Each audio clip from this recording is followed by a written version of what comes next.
नमस्कार दोस्तों, स्वागत है आपके अपने YouTube channel yes for study में। आज हम सब फिर एक नए वीडियो के साथ क्लास की शुरुआत करते हैं। आज की आपकी वीडियो आपकी आने वाले सीटेट एग्ज़ाम के लिए मोस्ट इम्पॉर्टेंट है। जैसा कि आप सब जानते हैं, सीटेट एग्ज़ाम के लिए सबसे इम्पॉर्टेंट कोई स्टडी मटेरियल है तो वो होता है आपका प्रीवियस ईयर क्वेश्चन पेपर। अब प्रीवियस ईयर इतना सबसे ज़्यादा महत्वपूर्ण क्यों है उसको आपको हम बता देते हैं। क्योंकि दोस्तों जो आपका सीटेट का एग्ज़ाम होता है वह लैंग्वेज के बेस पे होता है। कहने का तात्पर्य है जो इसमें क्वेश्चन पूछे जाते हैं ऐसे घुमा फिरा के पूछे जाते हैं, बच्चा क्वेश्चन को ही पढ़ेगा तभी कंफ्यूज हो जाएगा।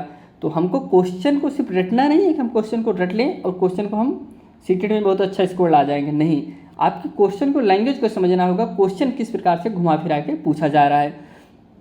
इसमें जो ऑप्शन दिए रहते हैं वहाँ पे भी कन्फ्यूजन रहता है। ऑप्शन आप देखेंगे 4 ऑप्शन रहेंगे, 4 में आपको ऐसा लगेगा कि 4 के चारों सही हो सकते हैं और या फिर 4 के चारों ऑप्शन सही भी होते हैं, लेकिन आपको वहाँ पे समझना होगा जो ऑप्शन सबसे ज़्यादा सही है वही आपका राइट आंसर है। या फिर गलत पूछा गया है, नेगेटिव है, तो जो ऑप्शन सबसे ज़्यादा गलत है वही आपका राइट आंसर है। आपको इस चैनल पे सीटेट के जितने भी सब्जेक्ट हैं, पेपर 1 पेपर 2 के लिए सभी सब्जेक्ट की थ्योरी क्लासें डेली उपलब्ध कराई जा रही हैं। साथ में साथ जो संभावित क्वेश्चन हैं जो आपके एग्जाम में पूछे जा सकते हैं, प्रैक्टिस सेट डेली, सीटेट की क्वेश्चन का प्रैक्टिस सेट भी डेली उपलब्ध कराया जा रहा है।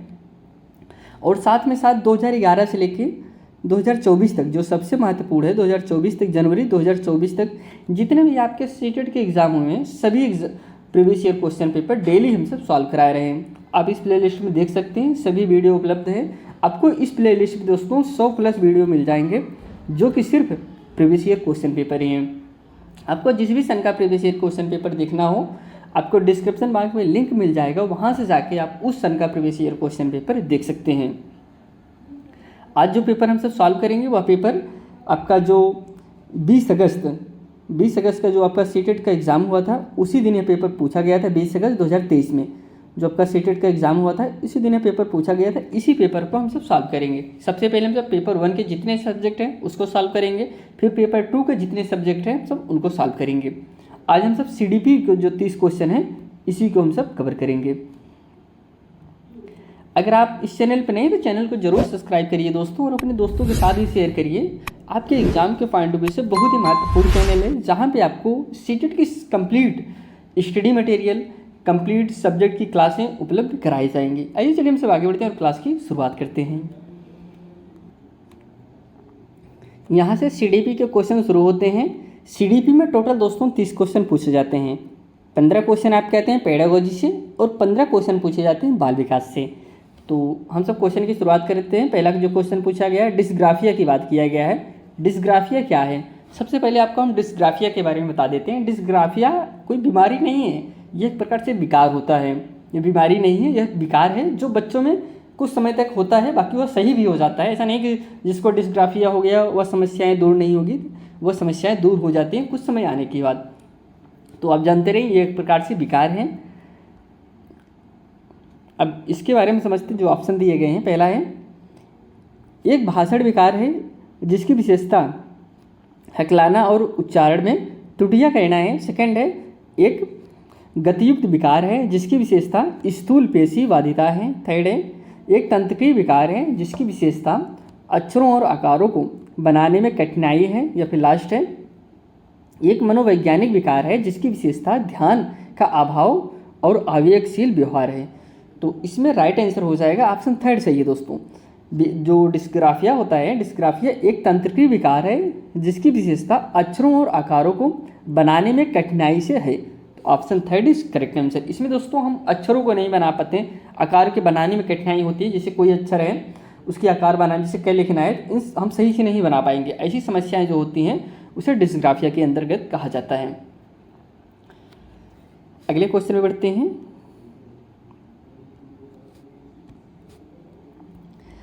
प्रतिभावान बच्चों को शिक्षित करने का उपागम जो उन्हें असामान्य रूप से तीव्र गति से पाठचर्या के माध्यम से आगे बढ़ाता है क्या कहलाता है? पहला ऑप्शन है विभेदित निर्देशन कहलाएगा। सेकंड है संवर्धन। थर्ड है त्वरण। या फिर लास्ट है विसर्जन। इसमें जो करें प्रतिभावान बच्चों को शिक्षित करने के लिए, कोई बालक प्रतिभावान बालक है उसे शिक्षित करने के लिए उपागम जो उन्हें असामान्य रूप से तीव्र गति पाठचर्या के माध्यम से आगे बढ़ाता है, जो उन्हें आगे बढ़ाता है उसे हम क्या कहेंगे? क्या कहलाता है? तो ऑप्शन थर्ड सही होगा दोस्तों, त्वरण, जिसे गतिवर्धन। Option third is right answer. उसे क्या कहा जाता है? उसे त्वरण या गतिवर्धन कहा जाता है।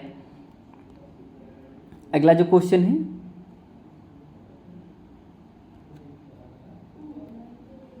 शिक्षक जो समावेशी कक्षाओं की दिशा में काम कर रहे हैं, उन्हें चाहिए कि किस दिशा में काम कर रहे हैं दोस्तों? समावेशी कक्षा की दिशा में काम कर रहे हैं, उन्हें चाहिए, पहले कथन दिए गए हैं, पाठचर्या में अनुकूलन करें। सेकंड है विविध दृष्टिकोण को शामिल करें। थर्ड है अपने स्वयं के अंतर्निहित पूर्वाग्रह की जांच करें। लास्ट कथन है विविधता को एक बाधा के रूप में देखें।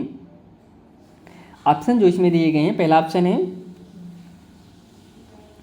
पहला, दूसरा, तीसरा, चौथा सही है। सेकंड ऑप्शन है पहला, दूसरा, तीसरा सही है। थर्ड ऑप्शन है पहला, तीसरा, चौथा सही है। लास्ट ऑप्शन है दूसरा, तीसरा या चौथा सही है।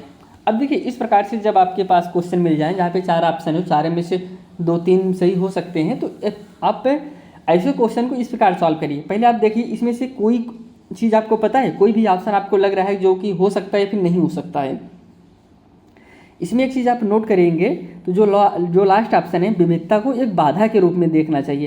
क्या आपके क्लास में जो बच्चे अलग संस्कृति से आए हैं, अलग क्षेत्र से आए हैं, आप उसे एक बाधा के रूप में देखेंगे या फिर आप उसे अलग पढ़ाएंगे? ये दोस्तों गलत है। मतलब 4 ऑप्शन जिस ऑप्शन में होगा 4th वह ऑप्शन आपका सही नहीं हो सकता। तो पहले हम चेक कर लेते हैं किस किस ऑप्शन में 4 ऑप्शन है।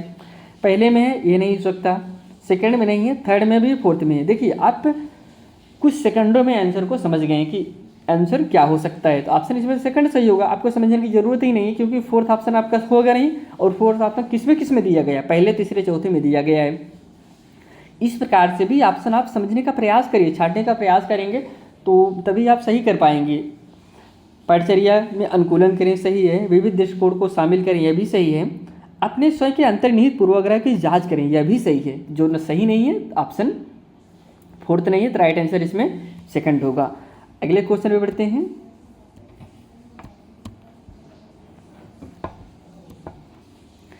शैशवावस्था में सामाजिकरण की खाली जगहें संस्थाएं प्रमुख रूप से महत्वपूर्ण हैं, जबकि प्रारंभिक बाल्यावस्था में सामाजिकरण की फिर खाली जगहें संस्थाएं भी महत्वपूर्ण हो जाती हैं। पहला ऑप्शन है तृतीयक या फिर माध्यमिक, सेकंड है प्राथमिक माध्यमिक, थर्ड है माध्यमिक प्राथमिक, लास्ट है माध्यमिक तृतीयक। आपको पता होगा शैशवावस्था में जो सामाजिकरण होता है, कैसे होता है बालक का सामाजिकरण का विकास कैसे होता है? तो दोस्तों वह प्राथमिक सामाजिकरण के अंतर्गत आता है। आपको हम बता देते हैं जो सामाजिकरण होता है, एक प्राथमिक सामाजिकरण होता है, एक द्वितीयक सामाजिकरण होता है। प्राथमिक सामाजिकरण वह होता है जिसमें बालक स्वयं से आए, वह किसी के माध्यम से ना लाया जाए, जिसमें बालक स्वयं से आके सीखे, वह प्राथमिक सामाजिकरण है। और जिसमें बालक दूसरे के द्वारा ले जाया जाए, बालक स्वयं से नहीं जा रहा है, वह किसी के द्वारा दूसरे पर्सन के द्वारा उस समाजीकरण में लाया जा रहा है, तो वह आपका द्वितीयक समाजीकरण की संस्थाएं हैं। तो प्राथमिक समाजीकरण में कौन आएंगे? जैसे परिवार हो गया, मित्र हो गए, पड़ोसी हो गए, मित्र तो नहीं पड़ोसी हो गए, पड़ोसी मित्र भी आएंगे। जैसे पड़ोस में जो बच्चे हैं, मित्र हैं, उनसे आपस में ही तो घुलेगा, लेकिन परिवार और पड़ोसी ये तो 100% प्राथमिक समाजीकरण में ही आते हैं। अब द्वितीयक समाजीकरण की बात हम सब करें, जैसे विद्यालय हो गया, पुस्तकालय हो गया, यह सब दोस्तों द्वितीयक समाजीकरण में होता है। इसमें बालक स्वयं से नहीं जाता है, वह दूसरे के द्वारा इस समाज में लाया जाता है। तो शैशवावस्था में विकास कैसे होता है? प्राथमिक में होता है। इसके बाद प्रमुख रूप से महत्वपूर्ण, जबकि प्रारंभिक बाल्यावस्था में समाजीकरण, बाल्यावस्था में बालक कहाँ जाने लगता है? विद्यालय जाने लगता है। तो उसका विकास समाजीकरण का कैसे होता है? या माध्यमिक होता है या फिर द्वितीयक होता है। तो इसमें जो कि करेक्ट आंसर हो जाएगा ऑप्शन नंबर इसमें सेकंड सही है, प्राथमिक और माध्यमिक।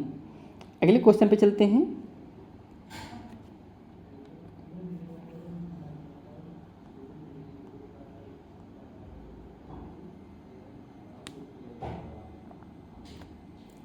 लेव वाइगोस्की के अनुसार पहला ऑप्शन है सामाजिक कारक विकास को प्रभावित करते हैं परंतु संज्ञानात्मक विकास को नहीं।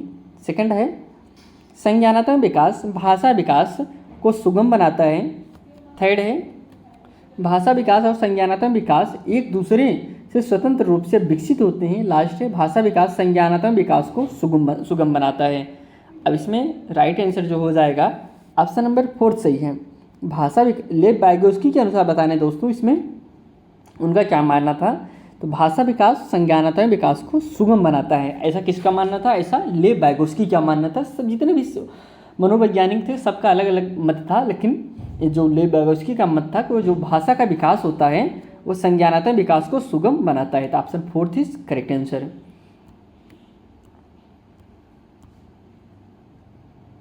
अगला जो क्वेश्चन है, लॉरेंस कोहलरबर्ग के नैतिक विकास, लॉरेंस कोहलरबर्ग के नैतिक तर्क के किस स्तर पर बच्चे आमतौर पर मानते हैं कि लोगों को समाज की अपेक्षाओं पर खरा उतरना चाहिए और अच्छे तरीके से व्यवहार करना चाहिए? आपको पता होगा जो लॉरेंस कोहलरबर्ग थे, इन्होंने नैतिक विकास का सिद्धांत दिया था, नैतिक तर्क नैतिक सिद्धांत का, जिसमें इन्होंने 3 चरण बताए थे और तीनों को दोस्तों 2-2 उपचरण थे। कहने का तात्पर्य 3 चरण हो गए और 6 आपके उपचरण हो गए। हर एक चरण के 2-2 चरण हो गए, 6 उपचरण हो गए। इनके जो सिद्धांत का नाम था पहले उसको हम, कितने चरण थे, चरण को आप जरूर याद करिएगा। चरण से आपके एग्जाम में क्वेश्चन पूछे जाते हैं। अभी इसके जस्ट कल ही हम आप सबको थ्योरी क्लास बता रहे थे लॉरेंस कोहलरबर्ग के बारे में। वहाँ पर आपको हमने बताया था कि आपके एग्जाम में लॉरेंस कोहलरबर्ग से क्वेश्चन हर बार पूछे जाते हैं। तो आप यहाँ पे देख रहे हैं कि लॉरेंस, इसके पहले जो 2024 में हुआ था उसमें 2 क्वेश्चन सिर्फ लॉरेंस कोहलरबर्ग से ही आया था। पहली अवस्था है उत्तर संक्रियात्मक अवस्था, जिसे हम प्री कन्वेंशनल स्टेज कहते हैं। सेकंड है पूर्व पारंपरिक स्तर, जिसे हम पोस्ट कन्वेंशनल स्टेज कहते हैं। थर्ड है पारंपरिक स्तर दोस्तों, यह आपका कन्वेंशनल होता है। इसके बाद लास्ट है पूर्व संक्रियात्मक अवस्था, जो इसमें बात कर रहे हैं, बोल रहे हैं कि अच्छे तरीके से व्यवहार करने पर खरा उतरना, समाज की अपेक्षाओं पर खरा उतरना चाहिए। किसमें? समाज की जो अपेक्षाएं हैं हमको उस पर खरा उतरना चाहिए। इस तरीके का व्यवहार कब आता है? तो करेक्ट आंसर हो जाएगा ऑप्शन नंबर इसमें 3 सही है। जो पारंपरिक स्तर होता है दोस्तों, इसमें अच्छा लड़का अच्छा लड़की बनने का प्रयास होता है, समाज के जो अपेक्षाएं हैं उस पर खरा उतरने की भावना पैदा होती है कन्वेंशनल स्टेज में। इसको जानते रहिए आप। अगले क्वेश्चन पे बढ़ते हैं।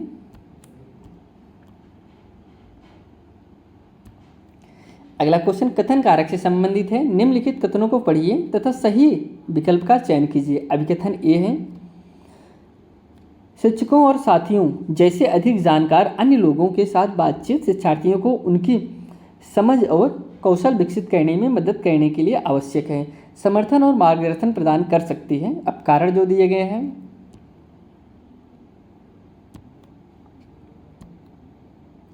सामाजिक संपर्क सीखने और विकास का एक प्रमुख घटक है। पहला, अब इसमें ये तो कारण हो गया, ऑप्शन हम देख लेते हैं कौन ऑप्शन सही हो सकते हैं। 1 मिनट, हाँ ऑप्शन देखते हैं। पहला ऑप्शन है ए सही है, ए और आर दोनों, पहला, हाँ 1 मिनट, पहला ऑप्शन ए और आर दोनों गलत हैं। सेकंड ऑप्शन है ए और आर दोनों सही हैं, आर जो है एक ही सही व्याख्या है। थर्ड ऑप्शन है ए और आर दोनों सही है परंतु आर एक ही सही व्याख्या नहीं है। लास्ट ऑप्शन है ए सही है परंतु आर गलत है।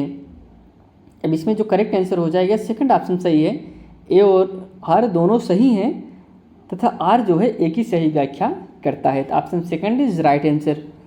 नेक्स्ट क्वेश्चन में बढ़ते हैं।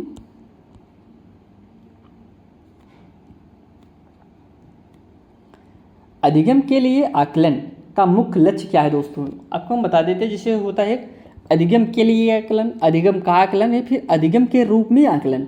3 प्रकार से होता है, इसको जानते रहिए। अपनी थ्योरी क्लास में हम आपको बताए थे कैसे, अब इन तीनों का मतलब क्या होता है। अभी यहाँ पे हम आपको बताएंगे, बहुत बड़ा हो जाएगा, लेकिन थ्योरी क्लास उसका लिंक आपको हम डिस्क्रिप्शन बॉक्स में दे देंगे, वहाँ पे जाके आप इन सब टॉपिक को पढ़ सकते हैं। हम जानेंगे किसके बारे में? अधिगम के लिए जो आकलन होता है। पहला होता है उन विद्यार्थियों की पहचान करना जिन्हें धीमे सीखने वालों के रूप में वर्गीकृत किया जा सके।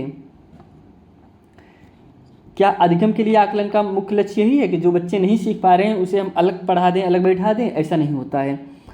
सेकंड है विद्यार्थियों के प्रदर्शन का मूल्यांकन करना और ग्रेड देना। तो यह भी नहीं होगी दोस्तों, आप उसे ग्रेड दे के बांट दें कि ये बच्चा तेज़ है, ये बच्चा धीमे से पीछे करो या फिर आगे करो, इस प्रकार से भी आप नहीं कर सकते। अगला जो है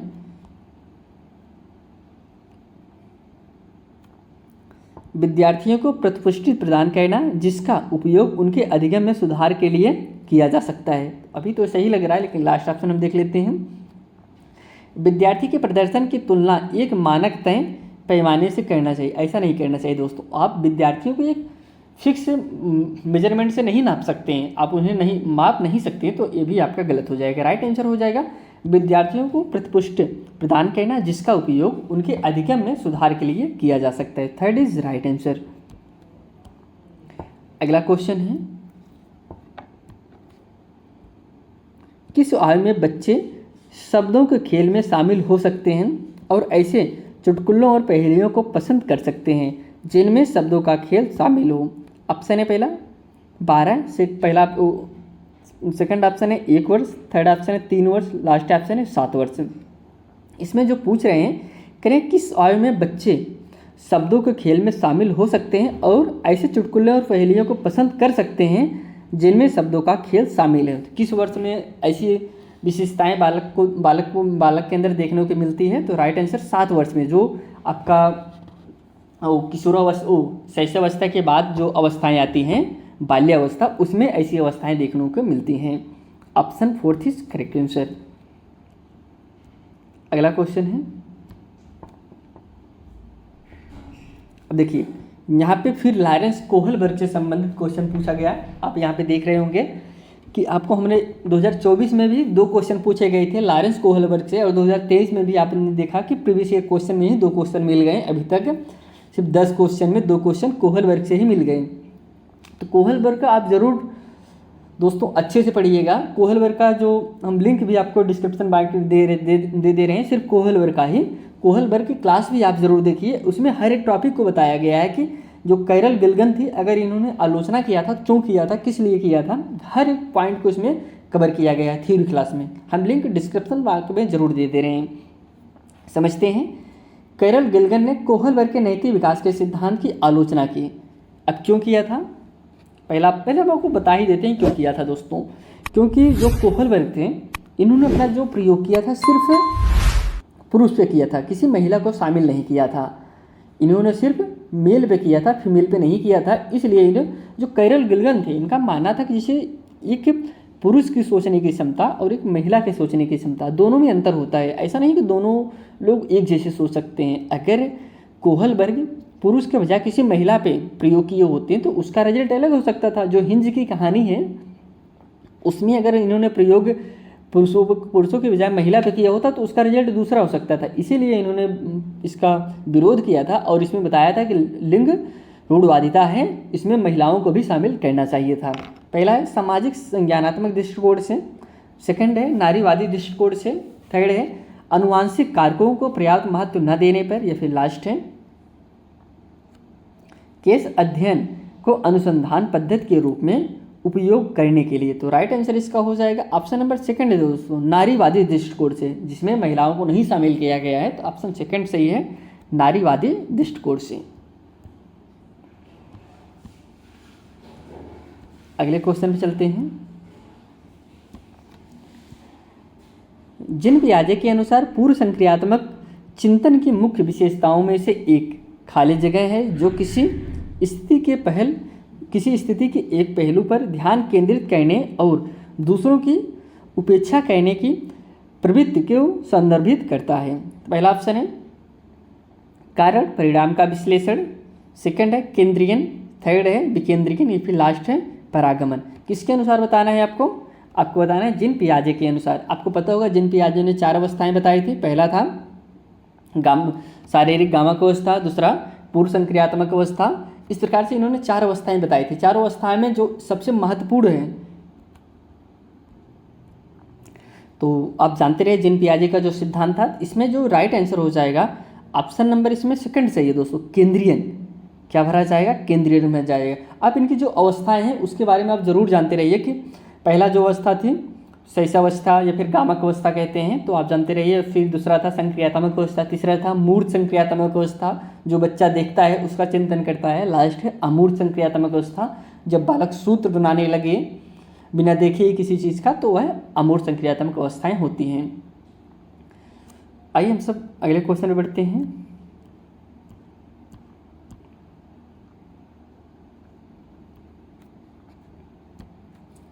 प्रारंभिक बाल्यावस्था में वृद्धि और सोच खाली जगह है, वृद्धि फिर खाली जगह है, फिर और सोच फिर खाली जगह, जबकि मध्य बाल्यावस्था में वृद्धि खाली जगह और सोच है दोस्तों।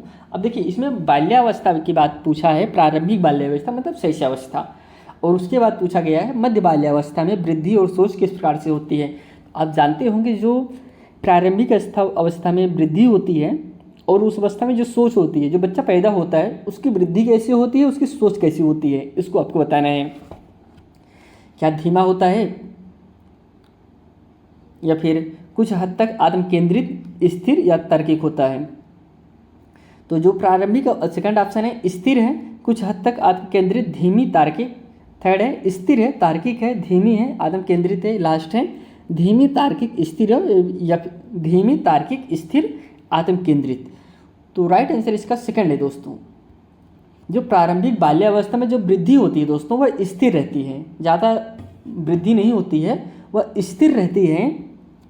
और सोच जो बालक की सोच होती है कुछ हद तक आत्म केंद्रित रहती है, क्योंकि जो शैशवावस्था चलता है वह 0 से लेकर 2 वर्ष तक होता है। इसमें सोच कुछ हद तक आत्म केंद्रित रहती है, लेकिन जो वृद्धि होती है वो सीमित रहती है। उसके बाद बाल्यावस्था में वृद्धि धीमी रहती है और तार्किक जो है वो सोच कैसी हो जाती है, तार्किक हो जाती है। तो ऑप्शन इसमें सेकंड इज राइट आंसर। अगले क्वेश्चन बढ़ते हैं।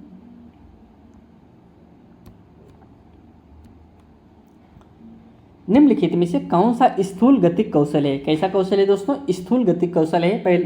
फर्स्ट ऑप्शन है बुनाई, सेकंड ऑप्शन है तैरना, थर्ड ऑप्शन है एक कागज पर वृत्त का रूपरेखा के अनुसार काटना, लास्ट है एक कागज पर एक बड़े आयत को रूपरेखा के अनुसार काटना। तो राइट आंसर इसका हो जाएगा ऑप्शन सेकंड सही है दोस्तों, तैरना। जो सूक्ष्म गतिक कौशल है जिसमें गति कर रहा है, गति किसमें करेंगे, तैरना। तो option second is right answer. अगले क्वेश्चन में बढ़ते हैं। भौतिक वृद्धि और विकास के खाली जगह हैं और फिर खाली जगह सिद्धांतों का पालन करते हैं। पहला ऑप्शन है एकीकरण सरल से जटिल, विभेदीकरण जटिल से सरल।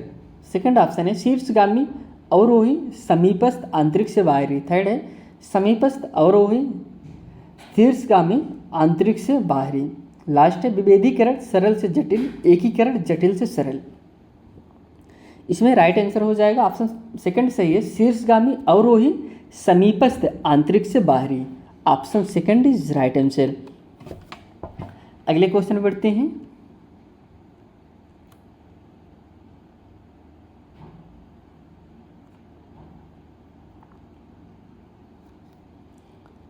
क्वेश्चन नंबर 15 है कि हावर्ड गार्डन के अनुसार एक दर्शन शास्त्री के पास, किसकी बात करें, दर्शन शास्त्री की बात करें, खाली जगह है, प्रकार की बुद्धि और मूर्तिकार के पास खाली जगह प्रकार की बुद्धि की मात्रा अधिक होगी। अब आपको यहाँ पे बताना है जो दर्शन शास्त्री होते हैं उनके पास किस प्रकार की बुद्धि होती है, और जो मूर्तिकार होते हैं उनके पास किस प्रकार की बुद्धि होती है। सबसे पहले आपको हम यह बता देते हैं, जो हावर्ड गार्डनर थे इन्होंने बहुबुद्धि का सिद्धांत दिया था। इनका मानना था कि सभी बालक में अलग अलग प्रकार से बुद्धि होती है, और इन्होंने जो प्रमुख था 8 प्रकार से बताए थे तो और भी प्रकार से 11 प्रकार से भी थे, लेकिन जो प्रमुख थी 8 ही प्रकार माना जाता है, तो इसको जानते रहिए। तो इन्होंने अलग अलग प्रकार से बताया था, जैसे संगीती बुद्धि, स्थानिक बुद्धि या फिर भाषिक बुद्धि, अंतरावैयक्तिक बुद्धि, बहुत प्रकार से बुद्धि को बांटा था। हम इसमें आपको बताते हैं जो दर्शन शास्त्री होता है, पहला ऑप्शन हम देख लेते हैं। पहला है भाषिक अंतरावैयक्तिक, सेकंड ऑप्शन है दिक्कथन अंतर्वैयक्तिक, थर्ड है अंतर्वैयक्तिक दिक्कथन या फिर लास्ट है अंतरावैयक्तिक भाषिक। तो जो दर्शन शास्त्री होते हैं उनके पास जो बुद्धि होती है वह होती है अंतर्वैयक्तिक होती है, तो सेकंड सही है। और जो मूर्तिकार होती हैं उनके पास दिक्स्थान बुद्धि होती है, तो option third is right answer. Next question है अनुभवात्मक अधिगम किस पर बल देता है दोस्तों। पहला ऑप्शन है बच्चों के अधिगम पर शिक्षक के नियंत्रण पर, थर्ड है सेकंड है सीखने में पुनर्बलन की भूमिका पर, थर्ड है आलोचनात्मक प्रतिबिंबन के महत्व पर, लास्ट है एक प्रक्रिया के बजाय अधिगम को एक उत्पाद के रूप में देखने पर। तो अनुभवात्मक अधिगम किस पे बल देता है, तो राइट आंसर इसमें हो जाएगा ऑप्शन थर्ड सही है, आलोचनात्मक प्रतिबिंबन के महत्व पर बल देता है। नेक्स्ट क्वेश्चन है, बच्चों में समस्या समाधान कौशल को बढ़ाने के लिए निम्नलिखित में से कौन सा प्रभावी तरीका है। किसकी बात करें, समस्या समाधान की बात करें।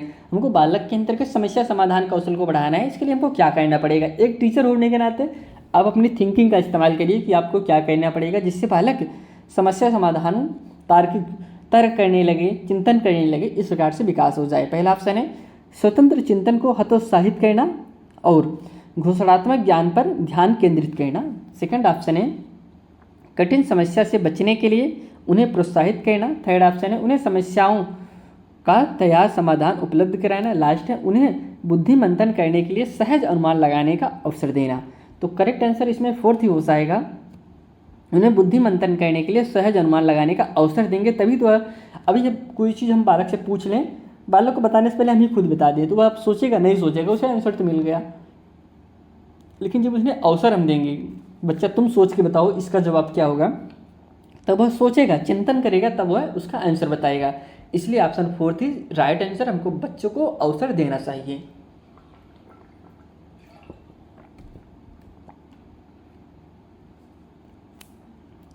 नेक्स्ट क्वेश्चन पे चलते हैं।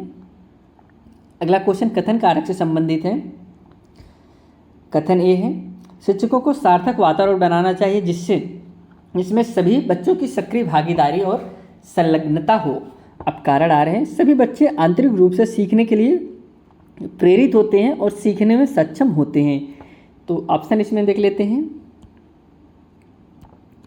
पहला ऑप्शन है ए और आर दोनों गलत हैं। सेकंड ऑप्शन है ए और आर दोनों सही हैं तथा आर जो है एक ही सही व्याख्या करता है। थर्ड ऑप्शन है ए और आर दोनों सही हैं परंतु आर जो है एक ही सही व्याख्या नहीं है। लास्ट ऑप्शन है ए सही है परंतु आर गलत है।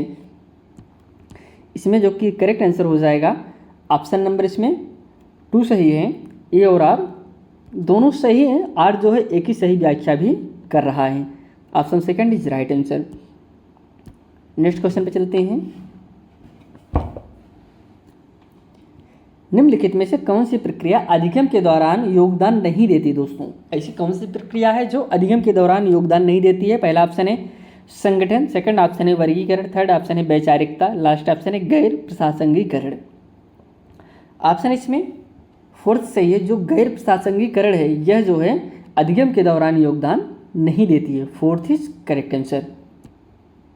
अगले क्वेश्चन पे चलते हैं।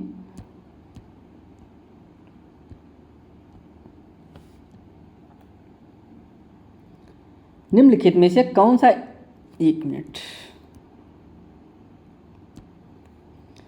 निम्नलिखित में से कौन सा एक ऐसे प्रश्न का उदाहरण है जिसमें विद्यार्थियों को अपनी सोच पर विचार करने की आवश्यकता होती है। पहला ऑप्शन है वाक्यों में संज्ञा और क्रिया के बीच क्या संबंध है। सेकंड है क्रिया की परिभाषा क्या है। थर्ड है आप क्रिया को वर्तमान काल में कैसे बदल सकते हैं।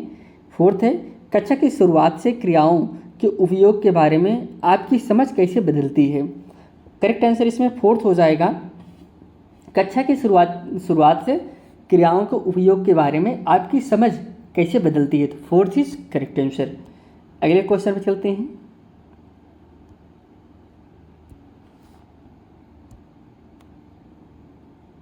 निम्नलिखित में से कौन सा विफलता के लिए आंतरिक आरोपण का एक उदाहरण है। किसकी बात करें, विफलता की बात करें। पहला ऑप्शन है मुझे निम्न ग्रेड प्राप्त हुआ क्योंकि शिक्षक कठोर तरीके से आंकते हैं।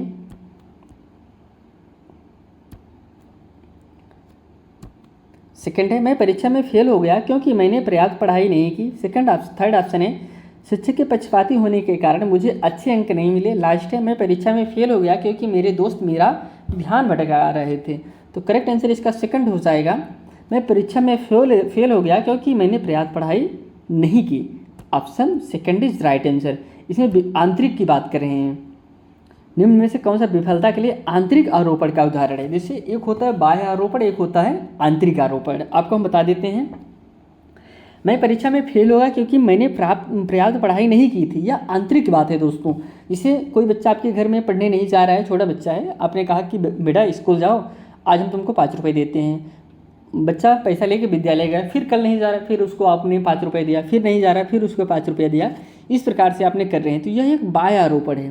वह किसके लिए पढ़ने जा रहा है? पैसा पा रहा है इसलिए पढ़ने जा रहा है। लेकिन किसी बालक का एग्ज़ाम लगा हुआ है, जैसे अभी आपका एग्ज़ाम है, आपको कोई फ़ोर्स किया कि आपको पढ़ना है? नहीं, आपको लगता है कि हमको सीटेट में बहुत अच्छा स्कोर लाना है इसलिए आप पढ़ रहे हैं। आप रात में पढ़ रहे हैं, दिन में पढ़ रहे हैं, तो यह आपका आंतरिक अफेरा होता है, आंतरिक आरोपण होता है। तो यह सेकंड सही है। आंतरिक की बात करें कि पढ़ाई पर्याप्त नहीं की इसलिए वह फेल हो गया। अगले क्वेश्चन पर बढ़ते हैं।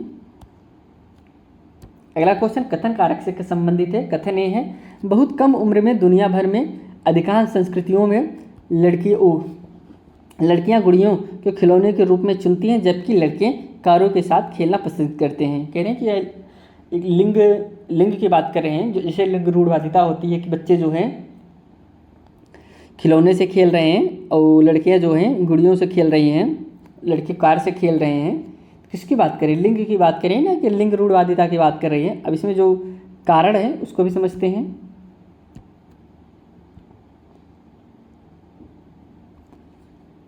बच्चे किसी विशेष संस्कृति की अपेक्षाओं के आधार पर एक लड़के या लड़की के लिए क्या उपयुक्त माना जाता है इसके बारे में जानकारी व्यवस्थित करते हैं और उसके अनुसार व्यवहार करते हैं।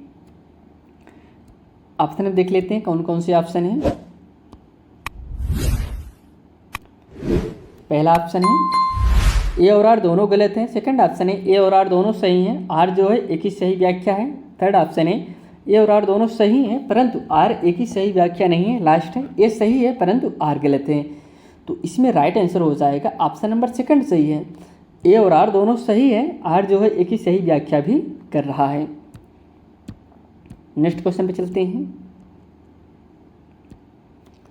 ले बैगोस्की के अनुसार खाली जगहें बच्चे के संकलात्मक योगदानों के विकास में महत्वपूर्ण भूमिका निभाता है। पहला ऑप्शन है मूर्त पुरस्कार, सहकर्मी सहयोग, सामाजिक अलगाव, लास्ट है मानकीकृत पाठ्यक्रम। तो इसमें राइट आंसर है सहकर्मी सहयोग। दोस्तों ले बैगोस्की का मानना था कि हम जब बच्चे को पाठ दे के सिखाएंगे बच्चा बहुत अच्छे से सीखता है। तो पाठ देना मतलब क्या होता है इसको हम आपको बताते हैं, क्योंकि पाठ की बात जो किसने किया है वह आपके ले बैगोस्की ने किया है। और पाठ आपके एग्जाम में पूछा भी जाता है, बार बार पाठ पूछा गया। पाठ का मतलब होता क्या है?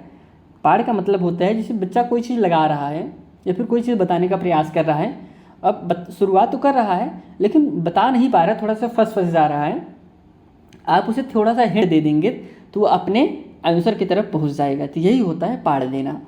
तो यह ऑप्शन सेकंड सही होगा, सहकर्मी सहयोग। अगले क्वेश्चन पर चलते हैं।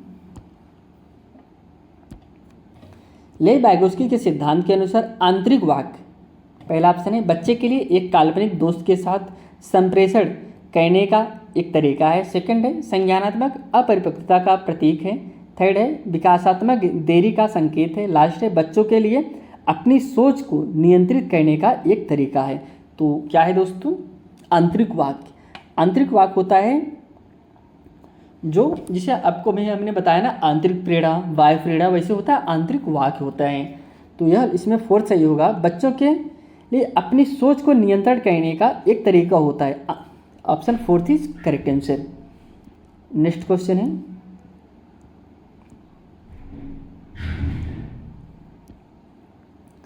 चार वर्ष की अपेडा कहती है कि एक बटन जिंदा है क्योंकि यह उसकी सेट को एक साथ बांधने में मदद करता है। जिन पियाजे के अनुसार उसकी सोच की विशेषता है। दोस्तों कैसी विशेषता है? पहला ऑप्शन है परागमनात्मक तर्क, सेकंड है जीववाद चिंतन, थर्ड है केंद्रीयन, लास्ट है परिकल्पित निगमनात्मक चिंतन। तो जिन पियाजे के अनुसार कैसा सोच है दोस्तों? वह जीववाद का है। दोस्तों वह बच्चा नहीं समझ पा रहा है कि वह कह रहा है कि जैसे एक बटन उसका साइड खुला जा रहा था, कह रहा है कि अभी एक बटन जिंदा है जो कि हमारे साइड को बांधे में मदद किया है। तो जिन पियाजे के अनुसार उसकी सोच कैसी है? वह जीववाद है। जीववाद होता है दोस्तों जैसे कोई छोटा बच्चा होता है, उसको नहीं पता होता इसमें जान है कि नहीं जान है। जैसे दरवाज़ा है या फिर और कुछ है, उसे चोट लग गई, मम्मी आई, बच्चा रोने लगा कि हाँ हमको चोट लग गई इस दरवाजे से। मम्मी आई, दरवाजे को थोड़ा सा दो हाथ मार दी। अब बच्चे को लगा कि हमको चोट लगी और दरवाजे को भी चोट लग गई तो हमारी चोट बराबर हो गई। यही होता है जीववाद। जब बच्चे यह नहीं समझ पाता उसमें जान है कि नहीं जान है, तो यही होता है। तो option second is right answer. Next question पे चलते हैं। निम्नलिखित में से स्वालीनता वाले विद्यार्थियों की विशिष्ट विशेषता क्या कौन सी है दोस्तों। अब स्वालीनता की बात करें, जैसे नाम से स्पष्ट हो रहा है स्वालीन मतलब जो अपने में लीन हो वही तो होता है स्वालीन। ऑप्शन है पहला, कल्पना को तथ्य से अलग कहने की श्रेष्ठ क्षमता। सेकंड है उन्नत सामाजिक भावनात्मक पारस्परिकता। थर्ड है बार बार दोहरा व आवर्ती व्यवहार। लास्ट है संवाद कौशलों का उच्च स्तर। तो राइट आंसर इसमें थर्ड हो जाएगा, बार बार दोहराव और आवर्ती व्यवहार इज राइट आंसर। तो यही तो होगा दोस्तों जो स्वालीनता होगा। स्वालीनता में क्या करेगा बच्चा, बार बार कोई चीज़ दोहराएगा, आवर्ती व्यवहार करेगा। Option third is right answer. अगले क्वेश्चन बढ़ते हैं। अगला जो क्वेश्चन है वह कथन कारक से संबंधित है। सबसे पहले हम सब कथन को समझते हैं।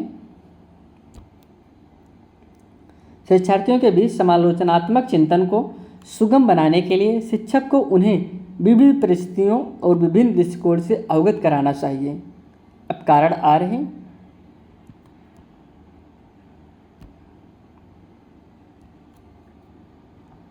जब विद्यार्थी विविध मतभेदों के बीच बातचीत में संलग्न होते हैं तो वे समालोचनात्मक और रचनात्मक रूप से सोचने की अपनी क्षमता को सीखते हैं और समृद्ध करते हैं।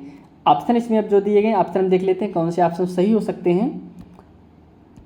पहला ऑप्शन है ए और आर दोनों सही हैं। सेकंड ऑप्शन है ए और आर दोनों सही हैं तथा आर एक ही सही व्याख्या है। थर्ड है ए और आर दोनों सही हैं परंतु आर एक ही सही व्याख्या नहीं है। लास्ट है ए सही है परंतु आर गलत है।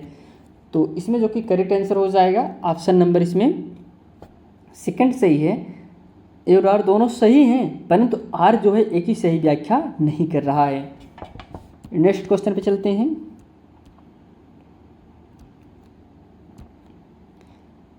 निम्नलिखित में से अधिगम का प्राथमिक लक्ष्य कौन सा होना चाहिए दोस्तों। अधिगम की बात करें, पहला है तथ्य को रटना। अधिगम का मतलब होता है कि हम कोई चीज़ रट लें। रटना आपका निगेटिव पॉइंट है और निगेटिव पॉइंट है मतलब आपका यह सही होगा ही नहीं। यंत्रवत याद करने के पूर्वाभ्यास में उत्कृष्ट बनना। यंत्रवत आप कोई चीज़ याद करके नहीं सीख पाएंगे। आप जब तक उसका प्रैक्टिकल नहीं करेंगे तब तक आप कोई चीज़ को नहीं सीख सकते। ऐसा नहीं कि हम कोई चीज़ एक बुक है हम पूरा रटना है बुक से इसी तो क्वेश्चन बनेगा, ऐसा नहीं करना है। ऑप्शन सेकंड भी गलत हो गया और फर्स्ट भी गलत हो गया। थर्ड है समकक्षियों के साथ प्रतिस्पर्धा। आपको प्रतिस्पर्धा नहीं करना है, आप उनके साथ बातचीत करिए। अब जो आपके समकक्षी हैं ना कि आप उनके साथ प्रतिस्पर्धा करनी है, तो यह भी आपका गलत हो जाएगा। अगला जो लास्ट ऑप्शन है कह रहे हैं कि समालोचनात्मक चिंतन का विकास। Option fourth correct answer. Next question पे बढ़ते हैं। बच्चे सबसे प्रभावी ढंग से तब सीखते हैं यदि कोई अवधारणा, पहला ऑप्शन है सामान्य से विशिष्ट की ओर बढ़ती है। सेकंड है अमूर्त से मूर्त की ओर बढ़ती है। थर्ड है जटिल से सरल की ओर बढ़ती है। लास्ट है तर्क संगत से अनुभवजन्य की ओर बढ़ती है। तो करेक्ट आंसर इसमें हो जाएगा ऑप्शन नंबर फर्स्ट, सामान्य से विशिष्ट की ओर बढ़ती है। बच्चा सबसे प्रभावी ढंग से तब सीखता है जब वह, यदि कोई उदाहरण, जब सामान्य से विशिष्ट की ओर बढ़ती हो। जैसे बालक कोई चीज़ पहले देखेगा तब उसके बारे में चिंतन करेगा। ऐसा नहीं कि आप पहले बता दीजिए कि हाँ इसके बारे में चिंतन कर लीजिए, हम आपको तो वह शब्द, वह विषय, वह वस्तु दिखाएंगे। तो ऐसा नहीं, सामान्य से विशिष्ट की ओर बढ़ती है। Option first is correct answer. आज की क्लास का हम सब लास्ट क्वेश्चन की तरफ बढ़ते हैं। विद्यार्थियों को सीखने की शैलियों में विविधता, पहला ऑप्शन है को महत्व दिया जाना चाहिए और मानव विविधता के प्रतिबिंब के रूप में देखा जाना चाहिए। सेकंड है कि उपेक्षा की जानी चाहिए और सीखने की शैलियों में एक रूपता लाने का प्रयास किया जाना चाहिए। थर्ड है को शिक्षण अधिगम प्रक्रिया के दौरान ध्यान से नहीं रखा जाना चाहिए। लास्ट है को शिक्षण अधिगम प्रक्रिया में बाधा और अवरोध के रूप में देखा जाना चाहिए। तो करेक्ट आंसर इसका हो जाएगा फर्स्ट ही, सीखने के शैलियों की में विविधता को क्या किया जाना चाहिए, महत्व दिया जाना चाहिए और मानव विविधता के प्रतिबिंब के रूप में देखा जाना चाहिए। First is correct answer. यहाँ पे आज हम सब जो आपके CDP के 30 क्वेश्चन थे इसको कवर किए, जो कि प्रीवियस ईयर क्वेश्चन पेपर थे। यह पेपर आपका पूछा गया था जो 20 अगस्त 2023 में CTET का एग्जाम हुआ था, इसी दिन पूछा गया था। अगर आप इस चैनल पर नहीं हैं दोस्तों तो चैनल को जरूर सब्सक्राइब करिए और अपने दोस्तों के साथ भी शेयर करिए। आपके एग्जाम के पॉइंट ऑफ व्यू से बहुत ही महत्वपूर्ण चैनल है, जहाँ पे आपको सभी सब्जेक्ट की थ्योरी क्लासें, previous year question paper, practice set, सभी सब्जेक्ट उपलब्ध कराए जाएंगे। आइए यह क्लासें समाप्त करते हैं, आपसे फिर एक नए वीडियो में मिलते हैं। तब तक के लिए दोस्तों धन्यवाद।